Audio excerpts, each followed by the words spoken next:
Welcome to 866 Old York Road. This is in East Windsor Township. The other two houses in today's visual house tour are in the borough of Hightstown. After the proprietors, this land was first owned by a Philadelphia merchant by the name of John Shields. Like many large landowners of these colonial times and pre-Revolutionary War times, Shields never lived here, not even close to here. He rented the land out to tenants and received rent from the tenant farmers as the proprietors had done before him. Shields died in 1790 and the land was divided up. The other large parcel, because it was divided into two large parcels, were divided by his executors into 75 100 by 300 foot lots. In 1798, they sought tradesmen to build these houses and live in them to create what was going to be known as New Hightstown. Most of that was between what is now we know as Airport Road and Conover Roads. But this property was sold to Sarah and Noah Kane. They rented the property to Isaac Pullen in 1805 to 1867. He was a cooper who later married a local girl named Jane Hewlett, who in 1827 who owned a farm across the street. Both Hewlett, his wife, and Isaac were from this area. He was the first, if not the first, to open a nursery business around 1830. The front of the house was likely built in 1849 by Isaac and Jane. Isaac served 3 terms in the New Jersey legislature, and they named their children Thomas Jefferson Pullen and James Madison Pullen and William Henry Harrison Pullen. The second owner was the son, Thomas Jefferson, who they referred to mostly as Jeff, who purchased the home and the business in 1867 for $20,000. He ran a grocery store in town and actually leased the farm that was here to Charles Black. Charles had married Mary Pullen, also a family that had lived here for a number of years, and they purchased the house at a sheriff's sale in 1878 for $8,000. The presidential children of Isaac Pullen didn't get along very well and couldn't come to agreement on the estate. Charles added the porch and quarter-round attic windows, as well as all the gingerbread detail. Charles was Walter C. Black's uncle and had been in business with Walter's father Joseph at the village nurseries for a number of years. Lemuel Black inherited the house from his parents and raised his children here with his wife Catherine Van Nest Black. Lemuel had won many prizes for his apples and tomatoes and served as an East Windsor Township councilman and also as mayor. One of their children, Russell Van Nest Black, he graduated from Cornell in 1916 and as stated was a planner, a landscape architect, and a civil engineer. He was the first one to design the Mercer County Park System and served as the director of the Bay County's San Francisco Regional Development Plan. Anna Conover purchased the property in 1957, and then it was passed to the Conover Properties, but they, during the recession of 1973 to 1975, went bankrupt. Thomas and Cynthia Malsbury bought the house in 1977 at yet another sheriff's sale. They did a lot of renovation, including adding the greenhouse addition on the south side of the house. Bill and Sandy Kendall are the current owners since 1986. They too have greatly improved the buildings and grounds and have maintained it perfectly, as you can tell. The house is considered to be Greek Revival, and prior to the Civil War, this property also had 2 additional dwellings on it. This is probably one of the best maintained properties in this area of East Windsor, and certainly the Kendalls have done a great job in maintaining the integrity of the structure.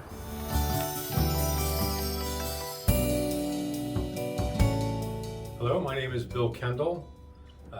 My wife Sandy and I purchased this home, which was known as the Lemuel Black House, in 1986.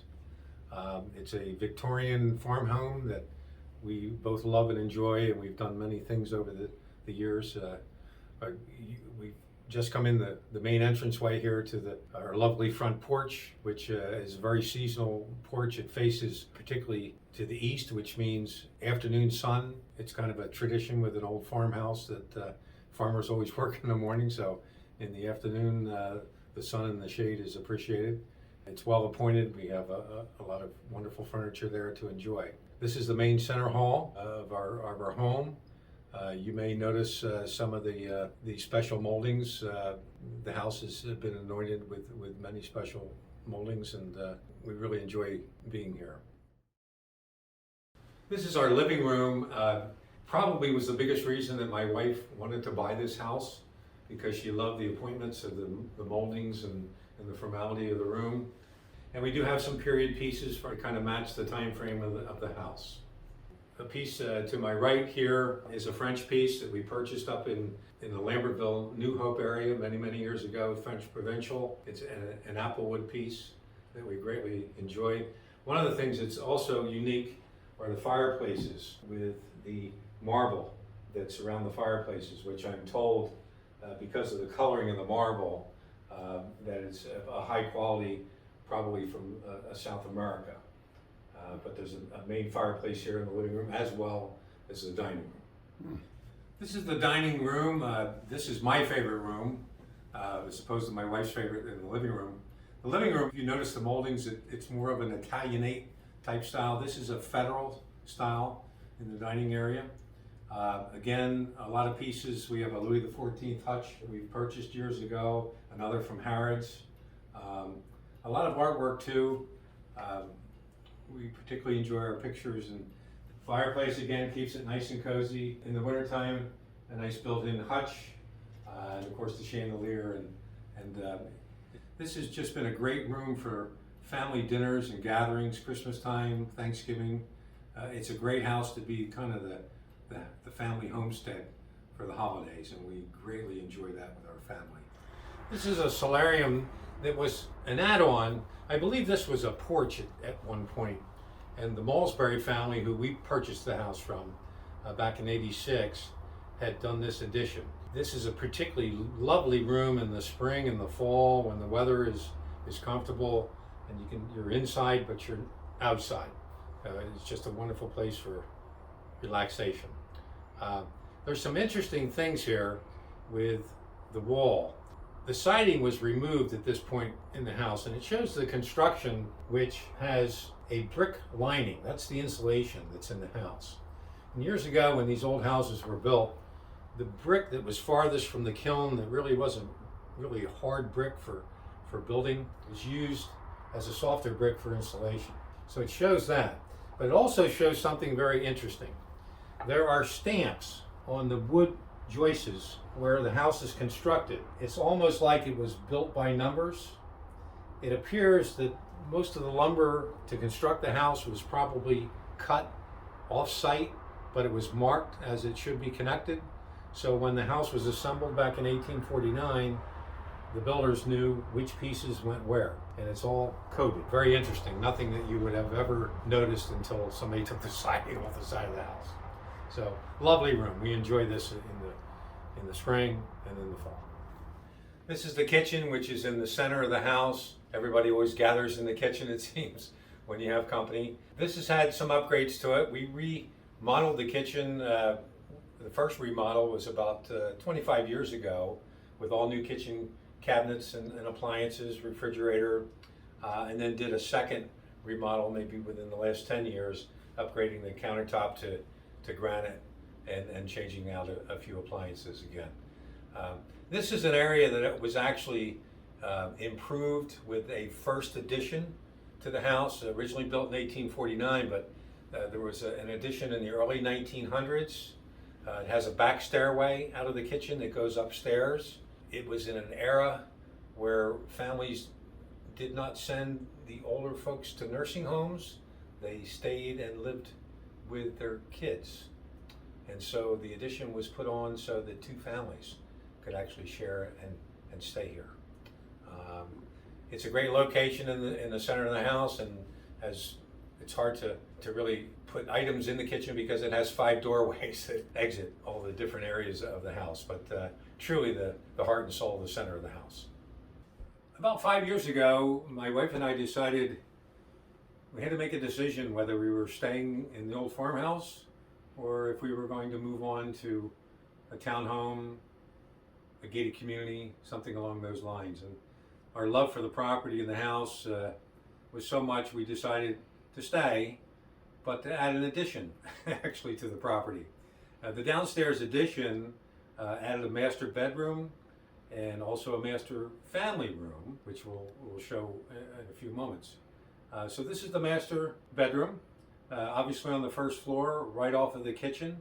So the design gives us the benefits of living in a upgrade townhome with a first floor bathroom, but still all the comforts of staying in the old farmhouse. We've turned the upstairs into essentially a guest area and a craft area for my wife. She is an avid sewer, which you can see from the quilts and the many things that we have in the house that she does that. So this was an addition that was in the year of 2018. This particular picture is near and dear to us. It's a picture of our homestead, a panorama view. It's particularly interesting because it precedes the Centex development that's around the property, so there are no houses here. And my wife actually remembers a gentleman sitting down the street for several days painting this picture, never thinking anything about it. In fact, she had no idea what he was actually painting. But interestingly enough, a good friend of ours had attended a gallery and was looking through a booklet of photographs because she was very interested in the painter. His name was George Stave. And she came across the photograph of our property and called my wife and said, "You won't believe it, but I've just seen a painting of your home." So after a few hours of negotiation that my wife did very brilliantly, we were able to purchase the picture and bring it home. And it's something that maybe someday when we leave the property, maybe it won't be feet first, maybe we'll go out upright. But if we do, we'll obviously take the picture along for posterity. This is room 3 of the new addition that we did in 2018. All the comforts of home, expansive space, obviously our big flat screen TV. This is our third fireplace, again with the marble front, but this one is gas, which makes it a lot easier and modern, and you don't have to wait to go to sleep at night for the fire to burn out. This room gets a tremendous amount of use. It's just, again, right off of the kitchen, all the comforts of home, expands the size of the house for the company. What's nice is we can have an event in the front of the house, in the living room or dining room, and we can also have a private space for those that do not want to share a part of that event. So this is a great spot for any purpose.